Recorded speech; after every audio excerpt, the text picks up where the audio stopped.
Assalamu alaikum everyone, this is Faraz Ahmed and I welcome you all back to the political science lectures.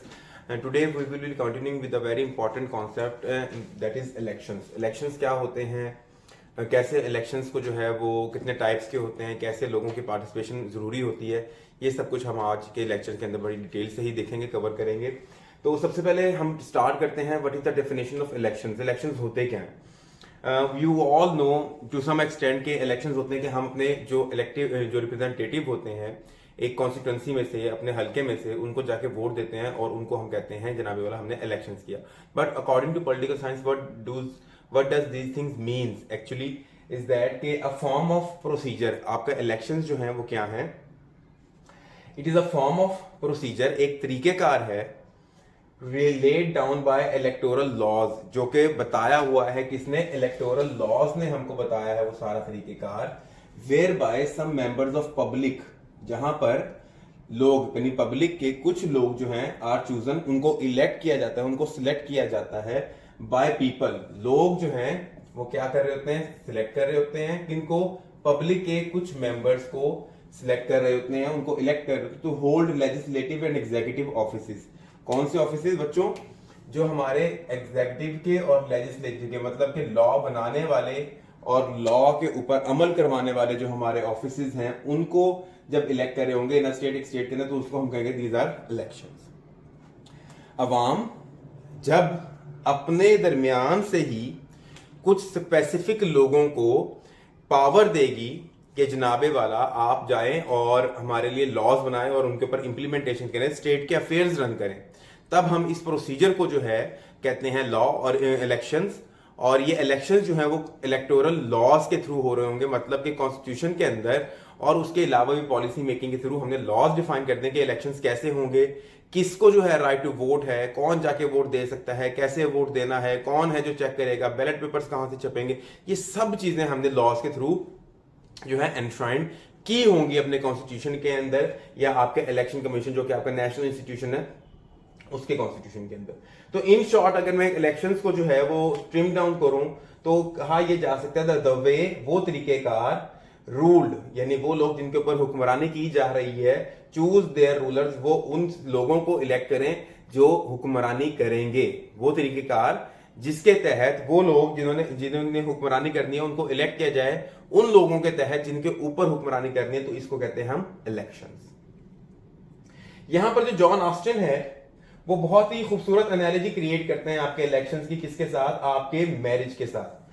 वो कहते हैं कि marriage ceremony क्या होती है इस्लाम के मुताबिक? आप कहते हैं जी कबूल है, कबूल है, कबूल है, और हम डिफरेंट फंडामेंटल राइट्स जो हैं वो आपको परफॉर्म करेंगे. या according to John Austin who was a Christian, वो उनकी सेरेमनी के अंदर कहा यह जाता है कि yes I accept this woman to be my rightful wife, और इसी तरह वुमन जो है वो कहती है I accept this man as my rightful husband. तो ये उनकी शादी हो जाती है. तो इसी तरीके से वोटर्स क्या कहता है? वोटर कहता है अपने इलेक्टेड रिप्रेजेंटेटिव को, अपने एमएनए एमपी को, do you accept the will to give me my rights? क्या आप ये बात एक्सेप्ट करते हैं कि आप मुझे मेरे राइट्स देंगे? Do you accept the will to promote my rights? Would you promote the laws for my welfare? तो ये सारी बातों का जवाब जो है रिप्रेजेंटेटिव जब कहते हैं यस, मतलब कि उसको जब उसको कॉन्फिडेंट हासिल हो जाता है आपके वोटर को, आपके इलेक्टिव रिप्रेजेंटेटिव के ऊपर, तो वो जाकर उसको वोट दे देता है. तो जिस तरह हम शादी के अंदर जब तक कॉन्फिडेंस नहीं होता हम शादी नहीं करते, इस तरीके से जब तक हमें कॉन्फिडेंस नहीं होता अपने बंदे के ऊपर जो कि जिसको हम वोट करने जा रहे हैं उसको वोट नहीं करते. उसके बाद ये बच्चों डिफरेंट कॉन्सेप्ट्स की डेफिनेशन है कि क्या हमारे ये चीजें हैं ताकि आपका कंसेप्ट हो सके. हमने इलेक्शन देख लिए. इलेक्शंस क्या होते हैं कि जब आप जाकर एक्ट ऑफ वोटिंग परफॉर्म करें, तो उसके बाद क्या होता है? हमारा राइट टू वोट होता है कि आपको वोट का हक दिया जाता है कॉन्स्टिट्यूशन के तहत. हम उसको कहते हैं this is your right to vote. इस राइट टू वोट को हम क्या कहते हैं बच्चों? This is a suffrage. ठीक है, या इसको हम फ्रेंचाइज भी कहते हैं. दोनों सिनोनिमसली वर्ड जो है वो यूज होते हैं. मतलब कि अगर मैं कहूं कि डू यू हैव सफरेज, तो मतलब कि मैं आपसे पूछ रहा हूं कि आपके पास वोटिंग का हक है, आपका राइट टू वोट हासिल है आपके मुल्क में कि नहीं. अगर मैं पूछूं कि आपके मुल्क के अंदर फ्रेंचाइज है, तो यस और नो का मतलब होगा कि आपके मुल्क में राइट टू वोट है या नहीं है. तो जिन मुल्कों में राइट टू वोट नहीं है लोगों के पास, they do not have any franchise and they do not have any kind of suffrage. ठीक है, जहां पर राइट टू वोट है, वोट डालने का हक हासिल है अवाम को, वहां पे कहेंगे कि यहां पर फ्रेंचाइज भी है और यहां पर सफरेज भी है. ठीक है, उसके बाद जो वो बंदे जो कि इलेक्ट करते हैं रिप्रेजेंटेटिव्स को, जाकर वोट डालते हैं, उनको हम क्या कहते हैं? हम उनको कहते हैं वोटर या उनको कहते हैं इलेक्टर। ठीक है, जो लोग वोट डालते हैं उनको हम क्या कहते हैं? वोटर या फिर इलेक्टर। ठीक है, उसके बाद आगे मूव करें तो एक्सरसाइज ऑफ राइट, जो हमारे पास राइट टू वोट है, इस राइट टू वोट की हम बात करें, जब हम उसको एक्सरसाइज कर रहे होंगे, मतलब कि मैं अपना वोट जो है वो बैलेट बॉक्स के अंदर पुट कर रहा हूं, तो मैं क्या कर रहा हूं यहाँ पे? दिस इज वोटिंग, मैं वोटिंग कर रहा हूं। ठीक है, मैं यहाँ पे क्या कर रहा हूं कि मैं एक्सरसाइज ऑफ राइट, जो मेरे पास राइट है, राइट टू वोट, जब मैं उसको एक्सरसाइज करूंगा, मतलब कि जाके परफॉर्म करूंगा, तो हम इसको कहते हैं what is this? This is voting, मैं वोटिंग कर रहा हूं। ठीक है, और पोलिंग में क्या फर्क है? एक्ट ऑफ वोटिंग को हम कहते हैं पोलिंग। कि मुझसे पूछो कि आप ने एक्ट ऑफ वोटिंग कहां की, तो मैंने पोलिंग स्टेशन पे की। पोलिंग स्टेशन को क्यों कहते हैं? क्योंकि वहां पे पोलिंग की जाती है, कि मैं वाकई में जाकर मैं जनाबे वाला अपना राइट टू वोट जो है उसको एक्ट कर रहा हूं कि जनाबे वाला मैंने क्या की? मैंने पोलिंग की। ठीक है, यहां पे अब दोबारा इट्स अ कंफ्यूजिंग कॉन्सेप्ट, मैं दोबारा क्लियर कर देता हूं कि वोटिंग और पोलिंग में क्या फर्क है। कि जनाबे वाला अगर मुझसे कोई ये पूछता है कि can you exercise your right to vote, ठीक है, तो क्या आप अपने राइट टू वोट को एक्सरसाइज कर सकते हैं? मैं कहूंगा यस। तो मतलब मैंने क्या किया? वो कहेगा आप क्या कर रहे हैं? मैं वोटिंग कर सकता हूं। मतलब आप वोटिंग कर सकते हैं? मैं वोटिंग कर सकता हूं। ठीक है, अगर मैं इलेक्शन वाले दिन उस वोटिंग को जाके फिजिकली परफॉर्म कर रहा हूं, तो इसको क्या कहेंगे? This is right to vote, मैं वहां पोलिंग कर रहा हूं। इसलिए आपने अक्सर इलेक्शन वाले दिनों के ऊपर देख सुना होगा कि हम पोलिंग स्टेशन जा रहे हैं, पोलिंग स्टेशन जा रहे हैं। पोलिंग स्टेशन क्यों? क्योंकि पोलिंग कहते हैं कि हम राइट टू वोट को, जो हमारा वोटिंग का हक है, उसको जब फिजिकली परफॉर्म करेंगे रियल टाइम के अंदर, तो हम कहेंगे पोलिंग। ठीक है, क्या तुमने वोटिंग की थी? फिर हम अगर पास्ट के अंदर या फ्यूचर के अंदर किसी से बात कर रहे हो, तो हम कहें क्या तुम जो है वो वोट डालते हो? मैंने कहा हाँ मैं वोटिंग करता हूं। क्या तुमने वोट डाला था? हाँ मैंने वोटिंग की थी। तो वहां पे हम वोटिंग का लफ्ज यूज करेंगे, वहां पे पोलिंग का वर्ड नहीं यूज करेंगे। In short this is the present and this is past and future. ठीक है, आगे चलते हैं, इलेक्शंस को देखते हैं कि जनाबे वाला citizen as a whole exercise their right to vote to elect their representative, हम उनको कहते हैं इलेक्शन। जैसे हमने बड़ी ही इलेबोरेटिव डेफिनेशन पढ़ी, तो यहां पर जो है इन कॉन्सेप्ट्स के हवाले से अब देखें कि सिटीजन्स, आपकी अवाम एज अ होल, जब कंप्लीटली एक ही दिन के ऊपर यूनिफाई होकर एक्सरसाइज करें देयर राइट टू वोट, हमने राइट टू वोट को यानी कि अपने फ्रेंचाइज या आपकी सफरेज को जो है एक्सरसाइज करें टू इलेक्ट देयर रिप्रेजेंटेटिव, अपने रिप्रेजेंटेटिव चूज करने के लिए, वी कॉल देम इलेक्शन। तो यहां पे इलेक्शन हो रहे हैं। इलेक्टोरेट क्या होता है? This is a very important term, जो है अक्सर बच्चे जो है कंफ्यूज करते हैं। तो इलेक्टोरेट क्या होता है? फिर इलेक्टोरेट से ही हमारा इलेक्टोरल कॉलेज बनता है, जो यूएस हिस्ट्री के अंदर आपको बहुत तंग करता है कि व्हाट इज इलेक्टोरल कॉलेज। तो इलेक्टोरेट क्या होता है कि ऑल द सिटीजन्स, जितने भी अवाम हैं, who at a particular time, जो एक स्पेसिफिक टाइम के ऊपर have the right to vote, जिनके पास राइट टू वोट है एक स्पेसिफिक टाइम के अंदर, have the right to vote, are collectively called electorate. मतलब के आपकी जो अवाम है वो इलेक्शन के दिन के ऊपर जब जाती है किसी को वोट डालने के लिए, तो उस दिन उस पूरी अवाम को हम क्या कहते हैं? ये इलेक्टोरेट है। क्यों इलेक्टोरेट है? क्योंकि ये आज चूज करेगी who is going to be the representative. अब फॉर एग्जांपल मैं आपको बताता हूं कि एक स्पेसिफिक हल्के के अंदर इलेक्शन हो रहे हैं, पूरे मुल्क में इलेक्शन नहीं हो रहे, किसी एक पीपी के अंदर या आपके नेशनल असेंबली के हल्के के अंदर इलेक्शन हो रहे हैं, तो उस दिन के ऊपर वो पूरी कौम इलेक्टोरेट नहीं है, उस हल्के के लोग सिर्फ इलेक्टोरेट है। क्यों?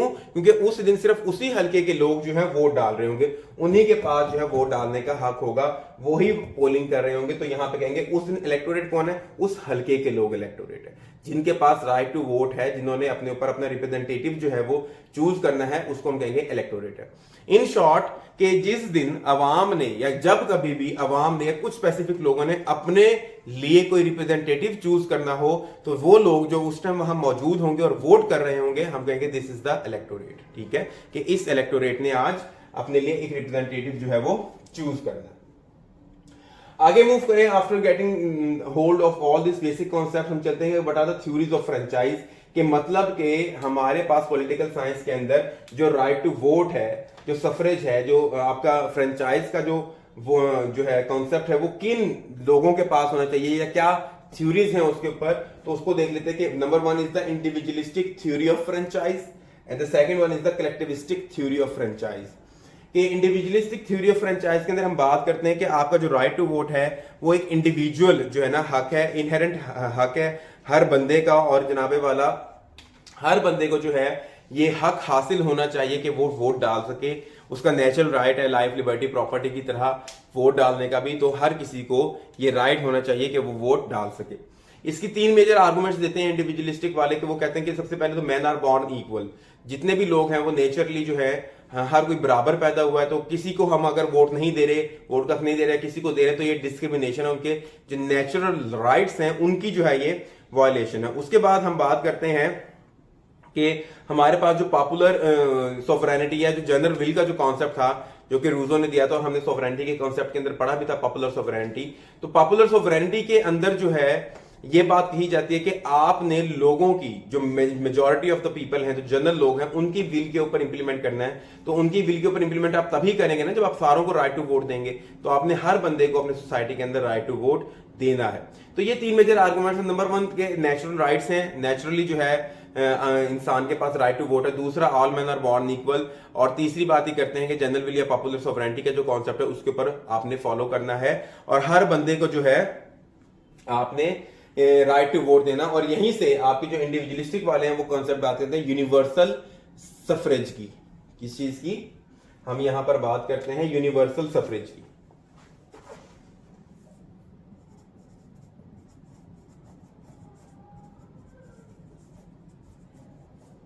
कि हम जब राइट टू वोट हर किसी को दे देते हैं, if right to vote is extended over all of the citizens in a society, तो we call this as universal suffrage. के उस मुल्क के अंदर यूनिवर्सल सफरेज जो है वो जो है मेंटेन्ड है, वो फॉलो करते हैं लोग उसको। दूसरा हमारे पास जो कॉन्सेप्ट है वो है कलेक्टिविस्टिक थ्योरी ऑफ फ्रेंचाइज की। मतलब कि आपने राइट टू वोट हर किसी को नहीं देना और as a collective, as a society जो है आपने देखना है कि हमने किस चीज को चूज करना है। इसका दूसरा एंगल ये है कि यहां पर जो आपके फिलोसोफर्स उन्होंने आर्गू किया कि वो बंदा जो कि मेंटली डिसेबल है, आप उसको भी राइट टू वोट दे रहे हो, तो this is not something logical you are doing. ठीक है कि अगर एक बंदा वैसे ही मेंटली जो है वो कैपेबल नहीं है एक चीज को सोचने का, थिंक करने का, तो वो अपने वोट जाया करेगा। और क्योंकि वोट जो है इतनी अहम जिम्मेदारी है कि आप उसके साथ कोई भी खेल की तरह उसको इस्तेमाल नहीं कर सकते। तो आपके जो जितने भी मेंटली डिप्रेस्ड लोग हैं, मेंटली ही डिसेबल लोग हैं, उनको राइट टू वोट आप नहीं दे सकते, नंबर 1।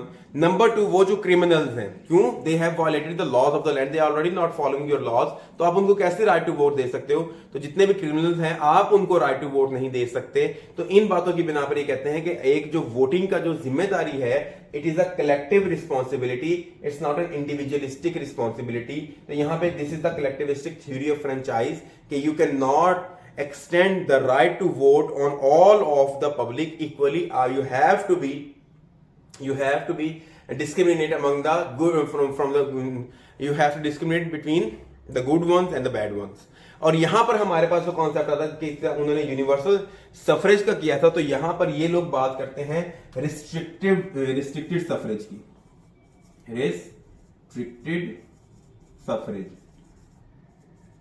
रिस्ट्रिक्टेड सफरेज कह लें इसको, या फिर आप लिमिटेड सफरेज भी कह सकते हैं, लिमिटेड फ्रेंचाइज कह सकते हैं, लिमिटेड सफरेज कह सकते हैं। All things are same by and large. तो यहां तक हम बात करते हैं कि जनाबे वाला हमारी जो थ्योरीज है फ्रेंचाइज की वो कितनी है? 2 थ्योरीज हैं, एक इंडिविजुअलिस्टिक थ्योरी है और एक कलेक्टिविस्टिक थ्योरी है। इंडिविजुअलिस्टिक बात करती है कि it must be extended to whole of the society without any discrimination, while collectivistic talk about it's the collective responsibility and you cannot extend the right to go to whole of the citizenry because there are some corrupt ones who have, some have the mental retardation, some are educationally backward, तो आप हर किसी को जो है right to vote नहीं दे सकते। आगे बात करते हैं रिस्ट्रिक्शंस के। आपका जो राइट टू वोट है, आपका जो सफरेज, आपका जो फ्रेंचाइज, आपका जो राइट टू वोट है, उसके ऊपर रिस्ट्रिक्शंस क्या क्या थी या हैं करंट टाइम्स के अंदर? पास्ट में कौन कौन सी थी और आज के दौर में कौन कौन सी हैं? तो उन रिस्ट्रिक्शंस को जो हम देखते हैं कि कौन कौन सी रिस्ट्रिक्शंस जो हैं वो हमारे ऊपर इंपोज की जाती हैं। तो सबसे पहले रिस्ट्रिक्शन है बच्चों एज की, कि हर मुल्क ने अपनी एनवायरमेंट के मुताबिक, अपनी सोसाइटी के मुताबिक एक एज डिफाइन की हुई है कि इस एज का बच्चा जो है या इस एज का जो बंदा है वो एडल्ट होगा, और वो एडल्ट होगा तो वो फिर राइट टू वोट दे सकता है। जिस तरह पाकिस्तान के अंदर जो आपकी सफरेज की या आपकी फ्रेंचाइज की एज है, डेट इज 18 ईयर्स। ठीक है, it differs in America, it differs in UK, it differs in China, it differs in Russia. हर मुल्क ने अपनी सोसाइटी के मुताबिक जो है वो राइट टू वोट का जो हक है वो लोगों को दिया हुआ है। इवन कि अगर हम 100 साल पीछे चले जाएं तो वहां पर राइट टू वोट जो था वो 28 साल, 30 साल, 25 साल तक के लोगों को हासिल था, कि वो उससे पहले बच्चों को या सोसाइटी को समझते ही नहीं थे कि they are mature enough. But with the passage of time and in the 21st century जो हमारी एज की जो है वो कम हुई है, और हमारे 18 साल जो है पाकिस्तान में एज है, इंडिया में 18 साल है, अमेरिका में 21 ईयर्स है। तो ये डिफरेंट मुल्कों में डिफर करती है कि इतने साल का बच्चा होगा तो वो राइट टू वोट देगा, हर कोई नहीं दे सकता। फिर हम बात करते हैं प्रॉपर्टी की। अब यहाँ पे प्रॉपर्टी का जो है आज के दौर के अंदर तो कोई रिस्ट्रिक्शन नहीं है, लेकिन पास्ट के अंदर ये रिस्ट्रिक्शन होती है कि जिसके पास स्पेसिफिक पीस ऑफ लैंड होता था, मतलब कि 1 कनाल, 2 कनाल, 10 मुरब्बे, 5 मुरब्बे जमीन है जिसके पास, सिर्फ वही जो है वोट दे सकता था, इसके अलावा लोग वोट नहीं दे सकते। But with the passage of time, rise of the nation state system, इन चीजों के साथ साथ इन्होंने जो है ये प्रॉपर्टी की जो रिस्ट्रिक्शन है वो खत्म कर दी। और अब ये बहुत ही माइन्यूट है, क्योंकि अब हमने बात की थी कि पार्टी सिस्टम की जो बात की थी, तो मैस पार्टीज है, तो मैस पार्टीज ने इस प्रॉपर्टी की बात को इरेडिकेट कर दिया कि आप कोई प्रॉपर्टी होना जरूरी नहीं, आपके पास प्रॉपर्टी है या नहीं है, you have the right to vote. But past के अंदर जो प्रॉपर्टी थी उसकी रिस्ट्रिक्शन थी आपकी फ्रेंचाइज के ऊपर। फिर अब बात करते हैं मेंटल फिटनेस की, कि मेंटली फिटनेस जो है वो बहुत इंपॉर्टेंट है, कि अगर आप मेंटली फिट नहीं है, your thinking capabilities are not in coherent with the current times, you are not able to think properly, then you will not be given the right to vote. और वो लोग जो कि मेंटली फिट हैं, they will be given the right to vote. तो ये भी एक रिस्ट्रिक्शन है कि अगर आपके पास मेंटल कैपेबिलिटीज आपकी कंप्रोमाइज्ड हैं तो आपको राइट टू वोट नहीं हासिल होगा। फिर हमारे पास एजुकेशन की जो है वो रिस्ट्रिक्शंस हैं। पाकिस्तान में तो मतलब कि ऐसा सच नहीं कोई रिस्ट्रिक्शन एजुकेशन के ऊपर, लेकिन बहुत से मुल्कों के अंदर एजुकेशन की जो है वो रिस्ट्रिक्शन मौजूद है कि आपको कम से कम जो है वोट डालने के लिए मैट्रिक पास होना चाहिए, या एफए होना चाहिए, या बीए होना चाहिए। हाँ, तो बहुत से मुल्क हम देखते हैं, इवन कि अमेरिका के लोकल बॉडीज के अंदर भी एक थोड़ा सा ट्रेंड देखा जाता है कि कुछ स्टेट्स ने रखा हुआ है कि अगर आपने बीए या एमए किया हुआ तभी आप लोकल बॉडीज के इलेक्शंस के अंदर वोट कास्ट कर सकते हैं। तो ये एजुकेशन के रिस्ट्रिक्शन भी जो है वो बहुत सी जगहों पर मौजूद हैं और कुछ जगहों पर मौजूद नहीं है। उसके बाद रेजिडेंशियल क्वालिफिकेशन जो है वो बहुत जरूरी है। अगर आप जिस मुल्क में रिजाइड कर रहे हो वहीं पर ही आप वोट दोगे, आप दूसरे मुल्क में जाकर वोट नहीं दे सकते। तो यहाँ पे क्या है कि if you are a Pakistani, you are a national of Pakistan, तो आप पाकिस्तान के ही इलेक्शन में पार्टिसिपेट कर सकते हो, आप इंडिया में या अमेरिका के इलेक्शन में पार्टिसिपेट नहीं कर सकते। And same goes for each and every citizen और नेशन इन द वर्ल्ड, के जो बंदा जिस मुल्क का सिटीजन होता है वो सिर्फ उसी मुल्क के अंदर राइट टू वोट का जो हक है वो परफॉर्म कर सकता है।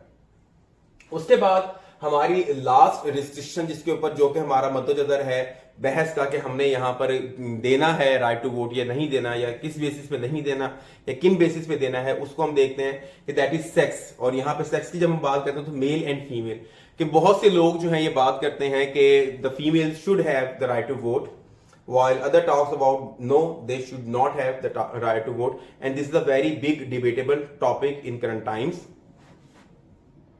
इस चीज को हम फिर विजिट करेंगे अपने नेक्स्ट लेक्चर के अंदर और कंटिन्यू करेंगे बाकी डिबेट को इलेक्शंस के ऊपर। Thank you so much, this is Faraz Ahmed from NS Competitive Hub, and stay tuned, keep watching for the